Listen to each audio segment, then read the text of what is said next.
உங்களை மாதிரி ஒரு பையனுக்கு தான் லதாவை கட்டி கொடுக்கணும்னு நான் ஆசைப்பட்டேன். மாப்ள, இப்ப இந்த கல்யாணத்துல எனக்கு மனப்பூர்வமான சம்மதம்.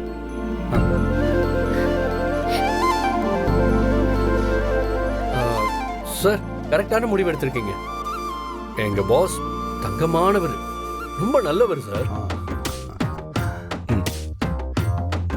சார், என்ன சாப்பிட்றீங்க சார்?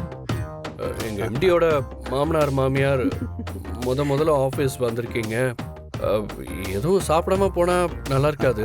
எங்க எம்டி எப்பவுமே வர்றவங்கள நல்லபடியா கவனிச்சுதான் அனுப்புவாரு. ஆதி, ஓவரா பேசி காரியத்தை கெடுத்துறாதரா. சரி, இப்ப நான் உங்களுக்கு போயிட்டு ஏதாவது குடிக்க எடுத்துட்டு வரேன்.